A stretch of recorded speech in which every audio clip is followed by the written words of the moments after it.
Hello, everybody, and welcome back once more to Anime Yay or Nay. I am TheOutbackAl. I'm Envy Jitters. And I'm CheerandCosplay. And we're back with more stuff, Batman in particular this time around. Cece, last week you said you didn't like Superman very much because he wasn't very edgy. So this week we got you teenage Batman in a cyberpunk dystopia future. Is it edgy enough for you? Yeah. Okay, perfect. Batman I did Beyond. like this one. Yeah, Batman Beyond, the third series that in this DC animated universe from Bruce Timm and Paul Dini. We're kind of just working our way through chronologically, seeing a bunch of different stuff. This came out in 1999 and is set in the distant future of 2049, which is not as distant as it used to be. So, have either of you seen this before? Nope. I saw the pilot episodes, like the first two episodes, and then I saw Batman Beyond: Return of the Joker, the movie. But that's about it. Not a bad movie, I will say that. I think I still like Mask of the Phantasm as my favorite of the movies that kind of came out of this, but Batman Beyond: Return of the Joker is really good. Yeah, I watched this, again, I think the series that I watched the most of all of these were Justice League and Batman, the animated series, but I caught a good number of these episodes here and there. I do remember seeing the premiere of it when it happened, which was fun because it was like, holy shit, new Batman, who dis? And then, oh, it's Ron Stoppable, before he was Ron Stoppable. Yeah, what did you guys think taking a look at? We watched a bunch this week. I wanted to give you guys a good overview of the series. I liked it. It was very, definitely edgy. Like, you think Batman's edgy already. Imagine, giving it to a high schooler and then putting it, like you said, in I don't want to say cyberpunk, but very high-techy future world, and it's a little cyberpunk is real. cyberpunk-y. But yeah, I enjoyed it for the most part. Yeah, I did. I really liked it. There's so many Jokers in this. Are they groupies or are they like offspring? Groupies. Yeah. Joker's been dead for a while, and they're just sort of a gang that showed up trying to emulate him. So yeah, the Joker doesn't show up until Batman Beyond: Return of the Joker because he gets the big title thing. Sure. Yeah, so this one, I, again, watched a number of these. This is one of those ones where it was like, I definitely caught it here and there because it was coming out at a time before I had really realized what a TV schedule was, which isn't too much of a problem for most of these shows. They don't have like a ton of running plots unless there's a double episode or something like that. And I think I mean, it's a kid show, despite how dark this show gets. I'm trying to think, what we watched. We had to watch the beginning with Rebirth because it's a decent origin story for him, and then Blackout, where we meet a recurring villain named Ink and get a little bit more about Blight. We also had to see Mr. Freeze in Meltdown and more of Blight. Dead Man's Hand, where he gets another love interest. I kind of put Eyewitness and Sneak Peek out of order a little bit. Those were two episodes that came later on in the series. Well, actually, yeah, Eyewitness, Sneak Peek, and Hidden Agenda we watched. Those are all from later season. Ascension is kind of like the end of season 1. That has to do a lot with Blight and that. The other ones have to do with, revealing the Batman identity and getting framed for a murder that you didn't commit. And I don't know if you guys were all confused during those. I know some characters show up in some of them that don't really get established until episodes I showed you later but came before. It was a little bit confusing. I probably should have done a better job of it, but I was kind of going by... I was kind of trying to go by like, hey, here's all the interesting things. And I wanted to end on the Blight thing because it's such a good start and end point, at least for our purposes here today. But yeah, I don't know. I mean, it didn't bother me. I mean, I kind of figured that, what's the real guy's name? Something Powers. Derek Powers. Blight. Yeah, I had a feeling he couldn't keep his charade up for much longer. And then, when his son takes over, I'm like, yeah, it kind of makes sense because eventually he's going to blow his gasket and literally blow his cover. And, well, that does happen. Yeah, he's an atomic supervillain. He's going to have to at some point. How did you guys feel about like the whole site? Like, especially like after having rewatched like Batman, the animated series, and how his future essentially is looking at this point. Like Bruce Wayne. Yeah, or Gotham in general, just like some of the differences, or like, did you like some stuff about it? Did you not like certain things about it? I mean, it's sad storytelling, but still effective that, that Bruce Wayne is so convicted to his never-ending crusade that he basically I don't want to say he's against attachments, but like he's estranged from, Robin, all the Robins. He's kind of estranged from Barbara Gordon, who's the commissioner, and he never had any long-lasting relationships in this universe, so he's basically all alone and bitter. And I mean, that's the ultimate price that he paid. I mean, it's good writing for the character, but it's still kind of sad for him because you want him to be happy, but obviously Mask the Phantasm kind of showed that he can never really be happy. There is an episode later that kind of addresses some of the previous relationships and how he, like, nothing ever worked out for him. They weren't able to make it, but... Because I know in... we didn't watch it, but I know in the Batman-Superman crossover, he starts dating Lois Lane. She kind of figures out his identity, but then that kind of didn't last long because, Lois and Clark are endgame, so... Yeah, I'll let you just know. There was an episode later in the series where, first off, it opens with Batman the Musical, which is fantastic. Terry makes Bruce go, and he's like, "You hate me, don't you?" Come on, it took me weeks to get tickets for this show. It's Shway. It's Schwarbage. And he leaves early and just goes back to the cave to just brood and think about all the women in his life that, like, he never ended up with. Like Selena Kyle and Lois Lane and Zatanna and, Batgirl. It's part of the montage. And then, of course, one of his immortal ex Talia shows up and says, "Hey, I can give you the Fountain of Youth. You want to try that?" And then things get really weird from there. But that's for a much later thing. No, yeah, Bruce is alone, and it's not great. Well, actually, I take that back. He still got Ace. He got Ace, and Ace is a good boy. He's always been a good boy. They weren't able to make it, but I did watch with Yin, and I like what they said. Batman never has a happy ending. It's like, every future for Batman's pretty much bad, or at least lonely, and they're right. But, like, I hate to say it, like, you get to use the excuse because he's Batman so much. There has to be a downside to because he's Batman.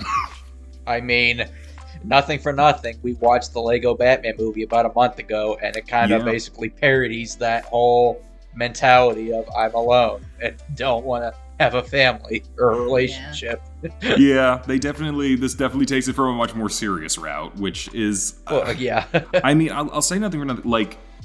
It's are these series getting darker as we keep going? Because yes, absolutely. What if I feel like we mentioned a little bit. We had Batman, the animated series, had like explicitly talking about like drugs, crack houses, all sorts of like genuine like crime. That's like, okay, this is a kid's show, right? And then Superman, we watched a man get executed. It's like, this is a kid's show, right? And then this one just goes even darker. Hey, do you want to see a guy who messed with science and fell to the center of the earth in insanity? Like, this is a kid's show, disturbing. Right? Yeah, no, I wanted to include that because I feel like there's a couple people in this group who'd be like, "Oh, that is disturbing. I love it." Got to toughen them kids out somehow. Honestly, yeah, I can't speak to kids programming nowadays. I don't know enough about it, but like, no. I think every now and then kids need to see like a secretive Nim or something like that freaks them out a little bit. It helps. It grows character, I think, a little bit.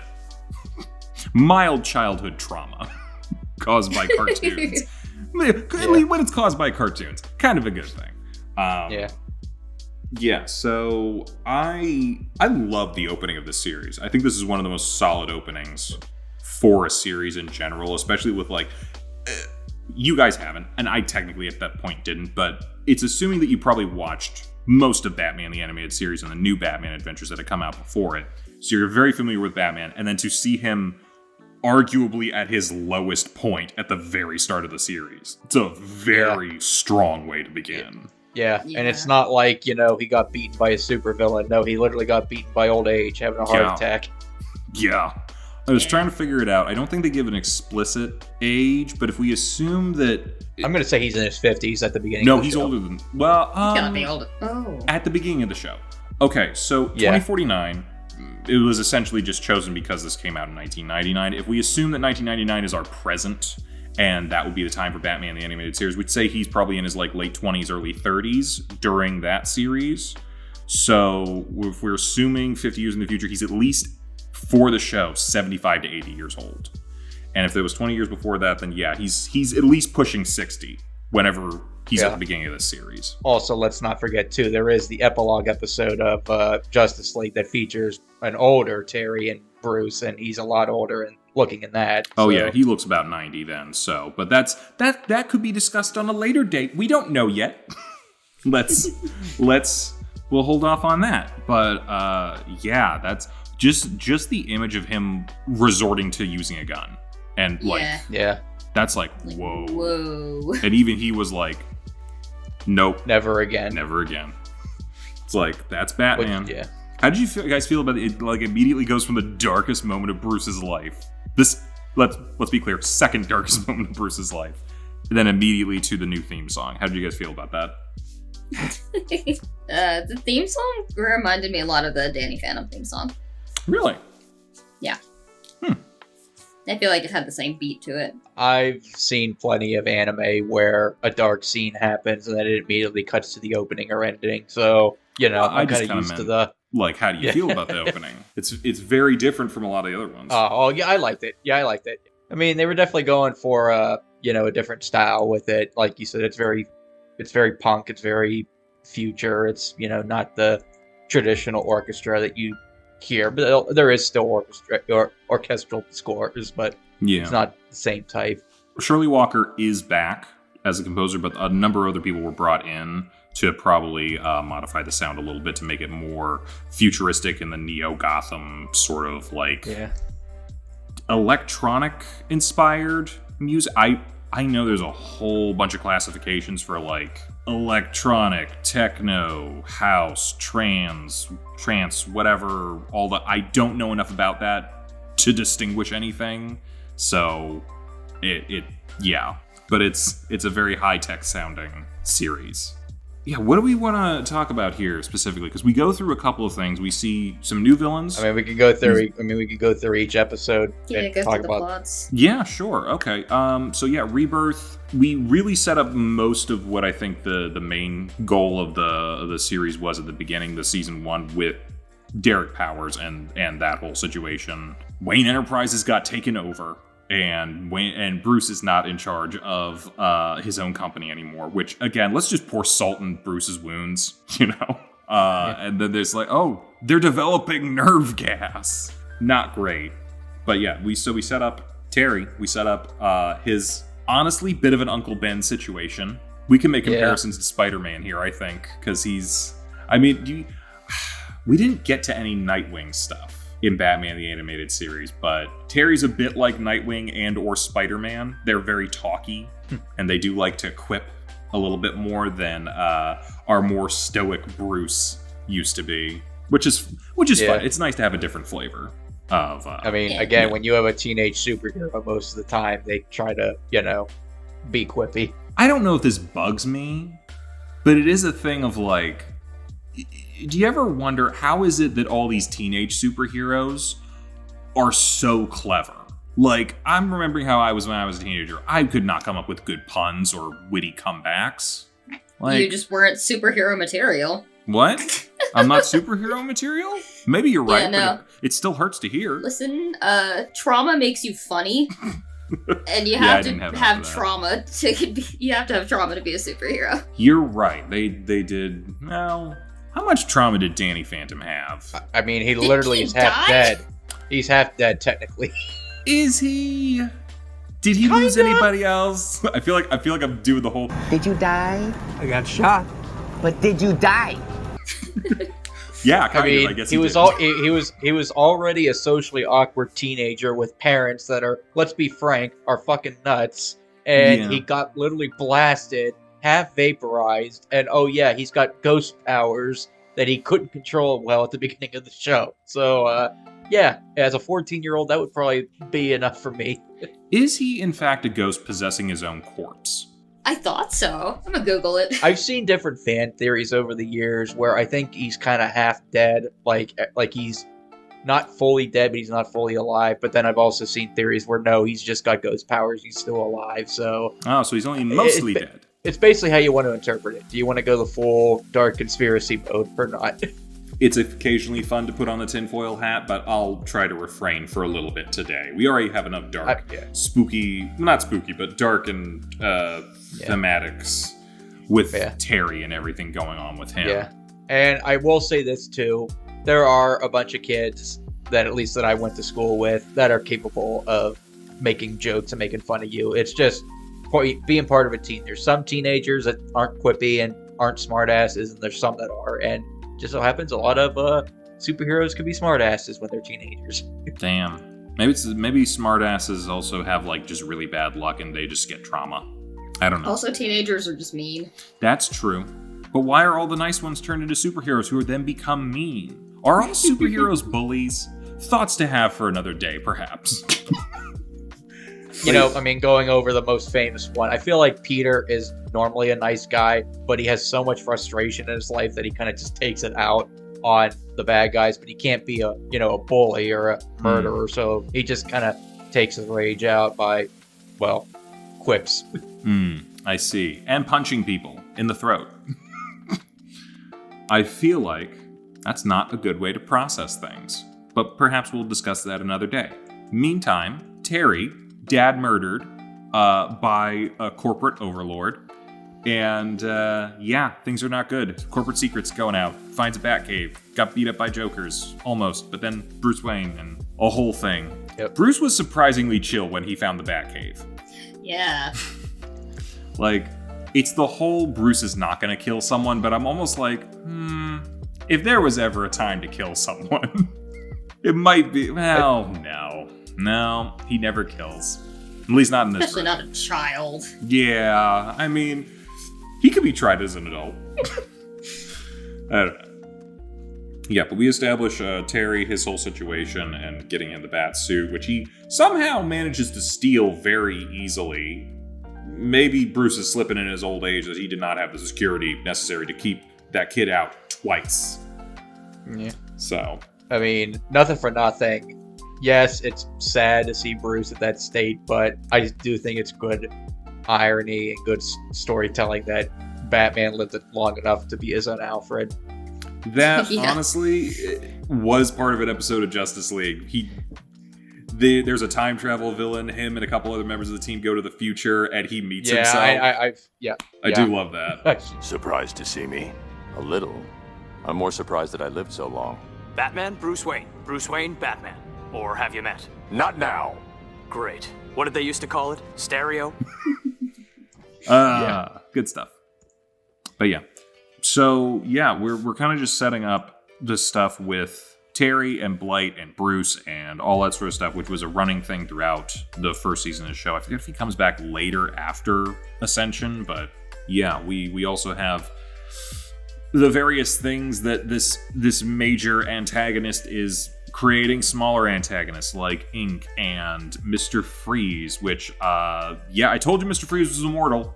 Yeah. And then they tried, just time and time again, every time he thinks he gets a break, it's like, no, let's bring the tragedy back again.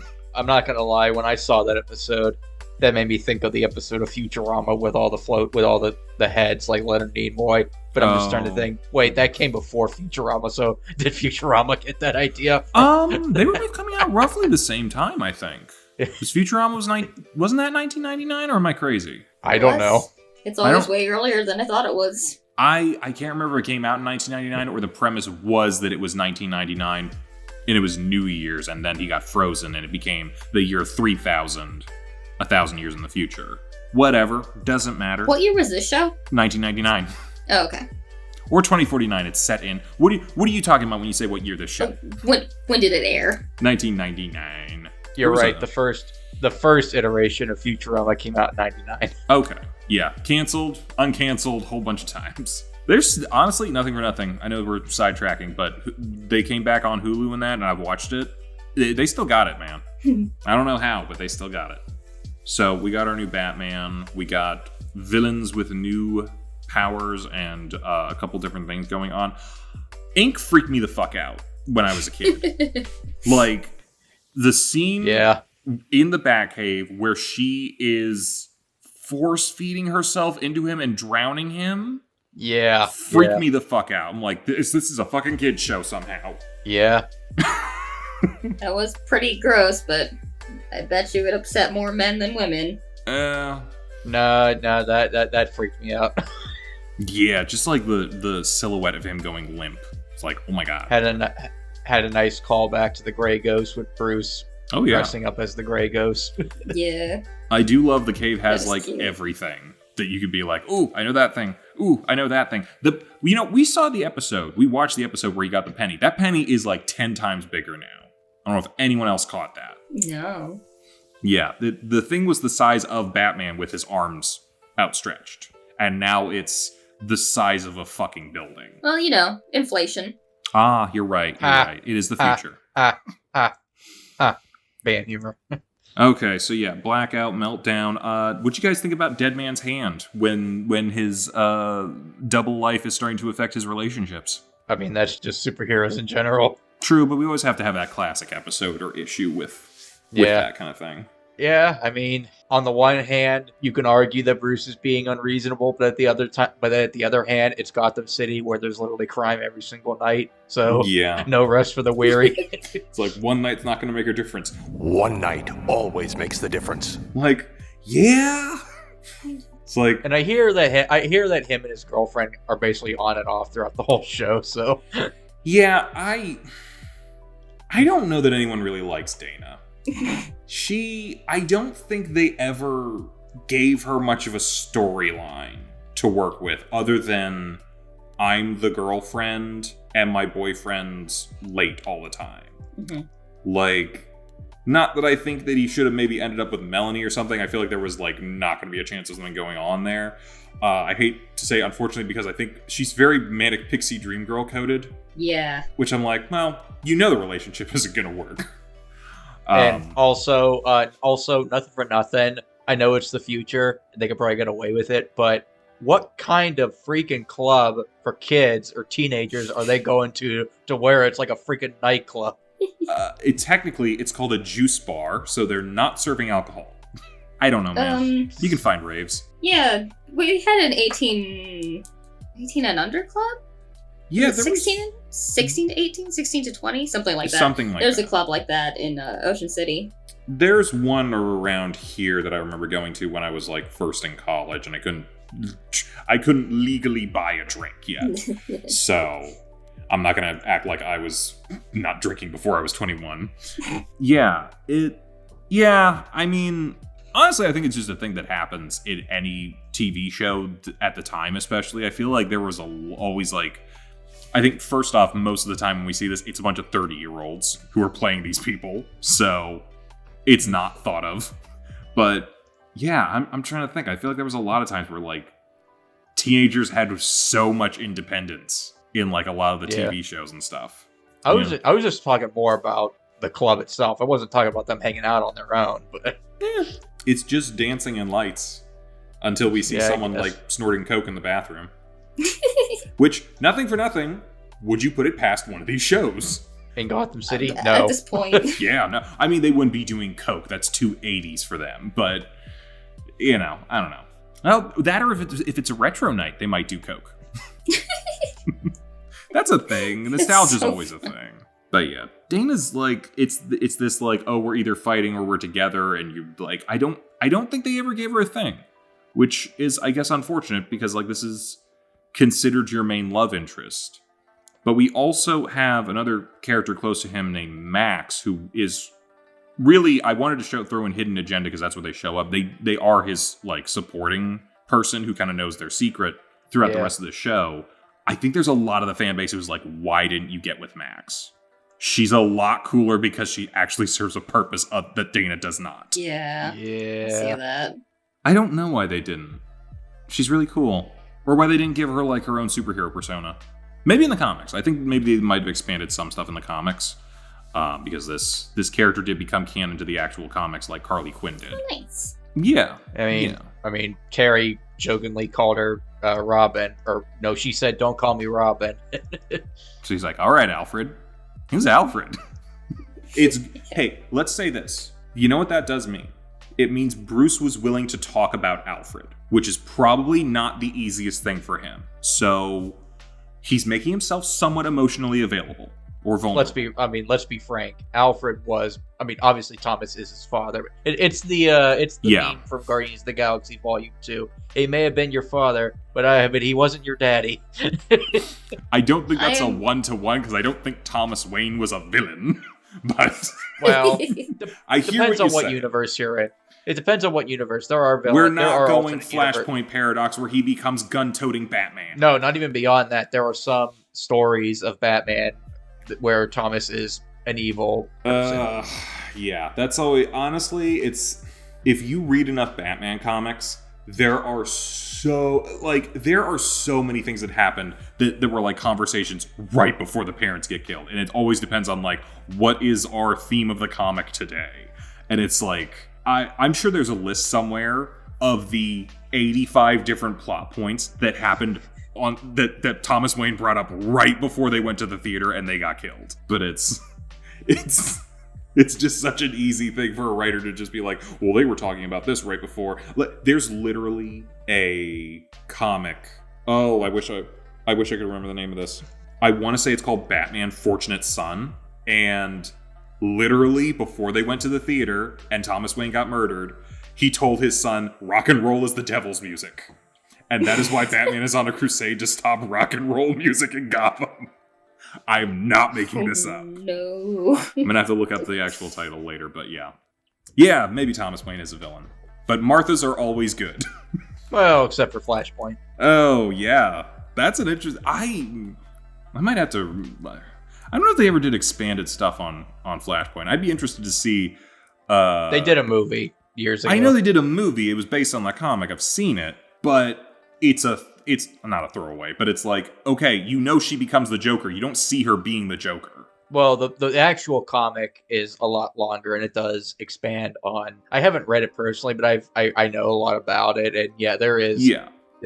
They interact a lot. Like Martha Joker is a thing. Like I would just be more interested to see a couple more iterations of that, or like just Elseworlds Tales kind of stuff of different things. So, yeah, we had Eyewitnesses where he gets framed for murder, and Sneak Peek, which involves a guy with phasing technology that allows him to walk through walls, and he finds out Batman's secret identity. So a couple things where we're dealing with the fact that, I'm a person under this mask, and it's an issue. Well, he's basically a journalist turned tabloid talk show host, and he's trying to get the biggest scoops, and so he uses his powers to, do that. Yeah. And then it goes very, very... That is such a good, like, Batman never slips up. Like, he can still fight, and then as soon as he sees, like, the guy, he's like... I know your secret. I know who you used to be. You're losing your head. And, like, he's always ready. Yeah, so the Eyewitness one, wanted to include because it included Barbara Gordon as the commissioner, and kind of got to show some other facets of like what was going on in Gotham, the sort of like progression of things. We do get more backstory of her in Return of the Joker, at least with what happened with the falling out with Batman and some of the stuff that happened with that. Oh, yeah. But it is interesting to see, like, what's it like when the police actually try to come after you? Like, you don't realize how much the commissioner's, like, holding them back until, like, they're not holding back anymore. Spellbinder, who was the villain who shows up for 5 seconds in that episode, was one of the villains created for the series along with like Ink and a number of other people. I can't remember 100%, but I think he premiered an episode that had to do with Max. A lot of his stuff is about like obviously he's kind of a Mysterio kind of character a little bit, which furthers the Spider-Man comparison, I guess. But he's really good at like creating illusions and messing with people's perception of reality in that. He uses a lot of like VR technology, which was like a thing for a couple things. And it kind of a little bit ties into some of the stuff that was going on in the Hidden Agenda episode. But this show, because it has a younger cast, other than Bruce, it does try to deal with like actual social issues that were happening for like kids and stuff, with like disenfranchisement and pressure from various things like parents or other stuff like that. Max does not have a great home life, so she turned to the guy who would eventually become Spellbinder to essentially go into a VR world where she had a happy family. And a lot of people... Oof. Oh yeah, no, you want to... Like this... We're saying the show gets dark, because it kills people. No, it gets dark because it fucking hits you in, like, where you live a little bit sometimes. It's like... Yeah, what fantasy world do you want to go into when you put on this headset? Oh, I want to be a superhero doing this. Oh, I want to climb Mount Everest. I want to whatever. I want to be a fighter pilot. I want to go home and have dinner with my family and not have everybody fight. It's like, fuck, dude. This is a kid's show. Yeah. I mean, even the episode with the playing card family, like Bruce is flaying for that episode. She's like, yeah, maybe I don't want to be in the family business where I'm forced to, Terry's fling. Terry's fling. Oh, Bruce is that's what I meant Bruce to say. Doesn't have a fling in this series. He's too old. That's what I meant to say, but Terry. Hey, I do. That's a great line to end on. Let me tell you about a woman named Selena Kyle. Yeah. Yeah. You ever have experience? He's had experience with this. Boy, can I tell you wait, how old are you again? Never mind, I'll tell you that when you're older. He's 17. He's probably like seen worse on the internet at this point. Yeah. So, and the Hidden Agendas episode kind of also hit on that a little bit. There were a couple episodes where they hit on just Terry and like the people around him and what was going on in the high schools and stuff. I'm trying to think, because that one was about the kid who, mom had to have him be number one, and it just broke him down until he became a criminal. There were other ones. I know there was at least one or two plots that had to do with people splicing their DNA with different stuff. Like we talk a little bit about like mutagens and mutants and stuff like that. Like Blight got affected by a mutagen toxin and then got hit with radiation. Ink also was affected by mutagens and stuff. I know there was at least one episode where there was like a gang of people selling and using this DNA splicing serum that could combine their DNA with animals. So they were becoming like animals. Furries. No, they were becoming furries. They were not like transforming into animals. They were becoming half animal people. And then furries. Everyone's like, and through most of the episodes, like everyone's doing like, oh, I'm going to use one thing and become like this half bear person or a half snake person or whatever. And then right at the end of the episode, this one guy grabs 5 all at once and just jabs himself and is like, he becomes a monster. And yeah, so they would do some stuff like that. And it's like, I guess they were here and there like really dealing with like stuff like, they would hit stuff about like addiction to certain things or like issues with home life or this and that. There's a lot of villains who have children in this, and the children, the apples don't fall far from the tree, I guess. Sometimes. There's I'm just saying, we watched in Ascension, the Paxton Powers tries to kill his father. He is not the only person who did that in this series. There are other children of villains who try to kill their parents. It's like, you know what? It's Gotham. I shouldn't be surprised by anything. Yeah. But yeah. I'm pretty sure being eaten by your young is a spider thing, not a bad thing. No, yeah, that's true. It should be happening in Spider-Man more often, I guess. Yeah. Actually, there's sort of a... Well, no, I won't spoil that. In case you get... I don't know, do you guys think you might, like, watch some more of this at some point? I mean, I know ultimately what happens at the end of the show because I have seen the epilogue episode of Justice League, so I know what happens at the end with... But it's not the destination. It's the journey. I do like how the Ascension episode includes the most famous meme from the show. You killed my father. Do you have the slightest idea how little that narrows it down? Yeah. Yeah. I do love a villain with a great comeback of just hammering home how villainous they are. Has anyone seen Street Fighter? I mean, I know what you're talking about. Yeah, Raul Julia's famous Julia. line. For you, the day Bison graced your village was the most important day of your life. But for me, it was Tuesday. I don't know. I like the series. Again, it's kind of wild coming back to it and seeing just how dark it was and how maybe I just wasn't registering at the time. And I was like, ooh, look, cool, flying Batman, rocket boots, and batarangs. Why doesn't he go invisible all the time? I know. Like, my brain, as someone who knows how TV shows work, knows that if he did that all the time, it would be too easy for him and then we wouldn't get as many fight scenes and different stuff. But like, logically, maybe it runs on maybe it drains his power on his suit. See, that's the only thing that I could be like, I'd imagine that would probably take a lot to do, so you want to do it in short bursts. But at the same time, it's like, if you can do that, you want to do it all the time. There was an episode of Batman the Animated Series where he ran into a guy who could turn himself invisible, and he kept himself invisible the entire time as a means of committing crimes and doing all that stuff, and Batman had a tough time with him. Yeah, in the episode where they're in the playing cards house, he literally turns it off. He hits someone, he turns invisible, he opens up a door and accidentally knocks one of them out, and then immediately turns it off and gets his shit pushed in. It's like, why did you turn it off? Nothing for nothing. I can understand turning it off if you want to save the battery. Check the room first. Yeah. Like, if nothing else, it shows that he has no periphery vision. So...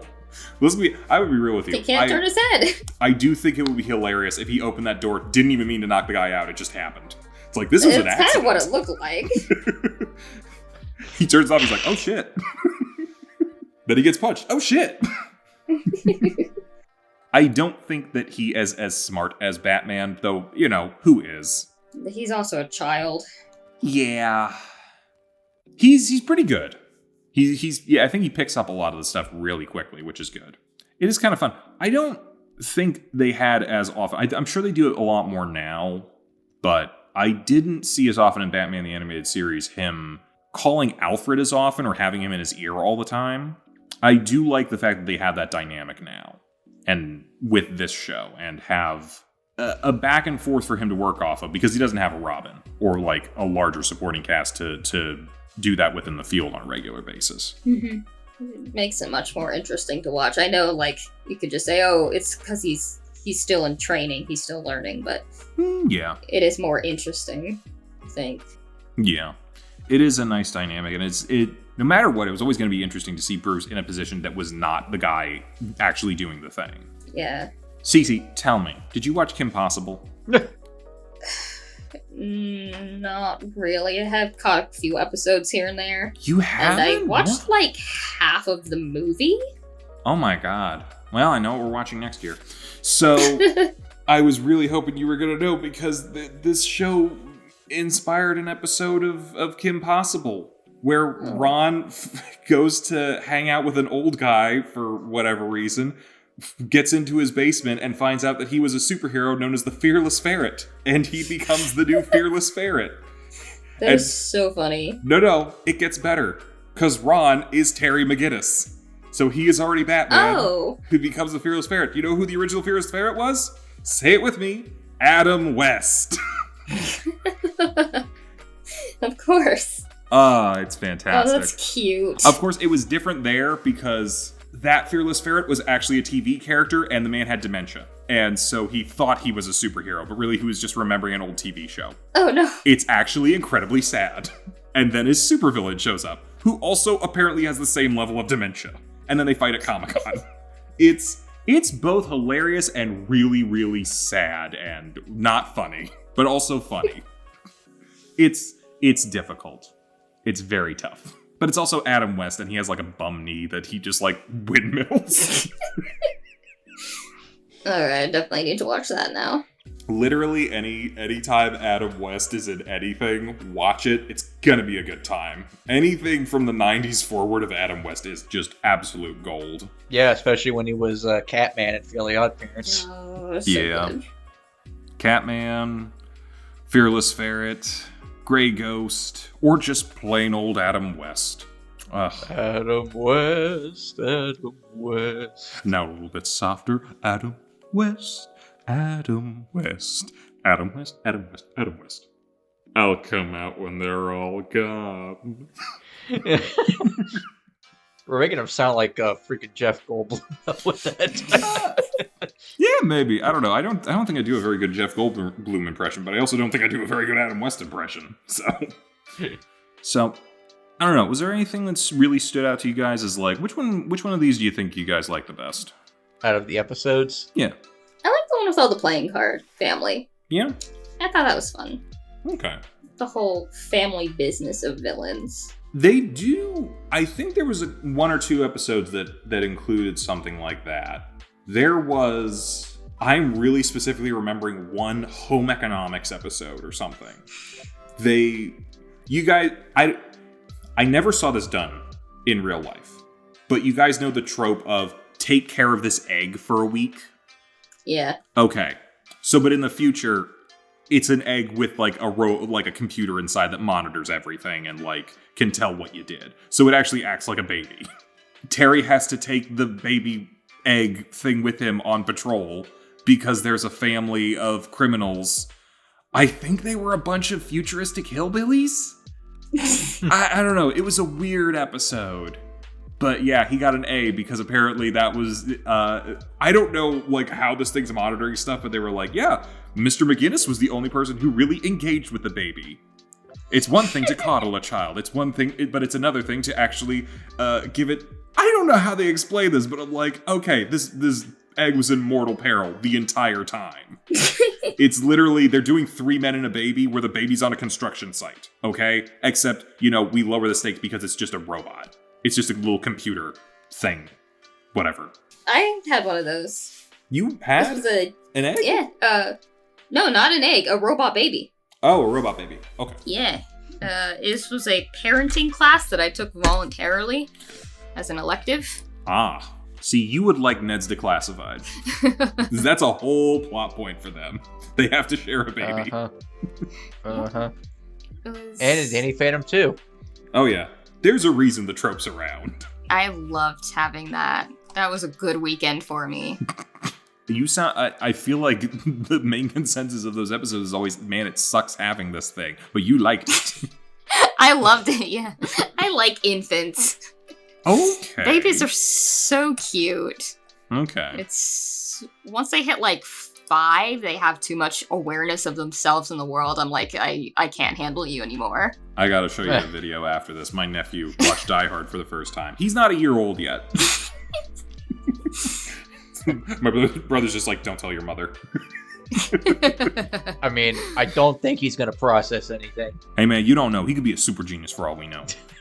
He could be a baby genius. His first word to your brother and sister-in-law would be "Yippee-ki-yay, motherfucker," and your sister-in-law just turns to your brother. Did Al do this? I would pay so much money to see that happen. Oh, that's horrifying. That was my baby. That's a terrifying baby. Yeah, it was especially terrifying because it would giggle. No. And it would cry, and you'd have to feed it and change it and like rock it and burp it. Yeah, no, I know how babies work. Score. I would have gotten a perfect score, except like you had a bracelet. You had a bracelet that and it had like a scanner on its back, and so you just scan in. So you couldn't just like give it to somebody else and be like, "Here, do this for me." Oh, and you forgot the logistics of being a mother. I forgot to scan in one time, and so I got like a 98%. Oh, well, that's not so bad. I had so close to a perfect score. Mm. At one point, she was burping for, I think, 2 hours straight. I had to rock her. Oh my god. Yeah, that sounds about right, actually. Yeah. Anyway. Well, that's a lovely time. Go check out the egg episode you'll probably have a trip down memory lane. Yeah. From 12 years ago. Yeah. I really don't know if I had a favorite episode. I liked them all. I just couldn't tell which one was my favorite. Maybe the framed episode where Terry's, on the run from the police. Yeah, it is good. I'm wondering if I should have included, there was 1 or 2 episodes that were kind of like that in Batman the Animated Series. I know one was essentially a Rashomon episode where 3 different people they were just giving their impressions of what happened, but Yeah. Well, I mean, I know what episode you're talking about because I have heard about that episode of Batman. I won't spoil it, but I know what it is and I know what happens at the end. Oh, yeah. Of these three, I got a weird soft spot for Dead Man's Hand. I don't know. Sometimes I do like the weird, like, you know you can't be together love stories a little bit. Mm-hmm. Even though it's like, I know what's going to happen. I always know. But it's like, tragedy. Not really. Not tragedy. I mean, I know it's a 22-minute episode and they got to rush it. And I know Terry's a horny teenager, but like, literally Dana breaks up with him. He goes off, the first cute girl that flirts with him. Oh, I'm gonna make out with you. Oh, let's go out. Oh, I think I'm in love with this girl. Yeah, I think that's the only problem with the episode is that it's so short. Like, this was a weekend. And that's it. It's like, if you had like maybe 2 episodes, you could have done this. You could have like, or like maybe at least like some little like time indicators. You could have been like, oh, this was over a few weeks or like a month or so. Then I could buy it a little bit more, but literally Romeo and Julieting this. Yeah, this thing. Is. What are you doing? What are you doing? I love him. You love him? You met him Sunday. It's barely Thursday morning. Slow down, crazy. Slow down. Look at your life. Look at your choices. Have you even slept with this guy? I did. You big slut! Good for you! Yay! Come on, you stupid bitch. Any final thoughts on this you guys wanna bring up? No. Okay. I think I'm a full yay here. I think I've been a full yay for everything so far, and I'm going to continue on that trend. It's both the fun Batman vibes, but also not the same vibes. And it's its own thing. I like that it was its own thing. I like Terry. I like the universe that they're kind of creating, even if it's dark and sad and lonely and all these sort of like unfortunate feelings. It's also like, it's good. They did a good job with it. I like the villains. I like the heroes. I like the whole shebang going on in this. It's great. Yeah, I'm a yay overall for the show, but if we're talking about the movie Batman Beyond Return of the Joker, I'm a high yay. So I just wanted to highlight that. I know we can't talk about it because we didn't watch it, but I do want to point out that that's like up there for some of my favorite Batman movies in general. Like that. Like, to be fair, most of the movie is pretty good, but the background section of the movie, which is like 10 to 15 minutes, is like some of the best Batman ever, in my opinion. So yeah, I'll give this one a yay, and not just like I have nothing bad to say yay like last week. This is like, I actually enjoyed this. This is good. Yeah. Well, definitely check out some more of it if you're enjoying it. I mean, like I say again, like a lot of these shows are on Max because they're DC Comics properties and stuff like that. But again, they've been out for a while. The high seas has many a things among it. So next week, this one this week hits some stuff for like things that were really happening in like the lives of the people who might have been watching it, or like were some of the older kids in the audience and that. Next week's show also does that, and also has a lot of that sort of thing going on because it also stars a young superhero protagonist. We'll be watching Static Shock next week, which is probably the most different of these from a creative standpoint, but also really, I think, helped tie so many of these shows together at the end of it all. So we'll take a look at that. I mean, I know, I don't know if this is true, but it feels like it's one of the first shows to have a black guy as the protagonist, or at least for a superhero. As far as a superhero, well, I mean, there was Spawn that came before. Well, that is true. Yeah, no, it is. It's there's a much lower number, especially back in the day, and yeah, we'll be able to look at that and a few other things that the show was able to do. So come join us for that, and Justice League after that, and then we got a whole new year coming with a whole bunch of stuff for you guys. So we'll see you guys then. Bye-bye, everybody. Bye. Bye. Hey, thanks for watching, and if you haven't already, be sure to subscribe and ring the bell icon for notifications. If you enjoyed this video, give us a like, and if you haven't already, check out some of our previous episodes, our daily gaming videos, or our parody series, Madoka Magically Abridged. See you next time!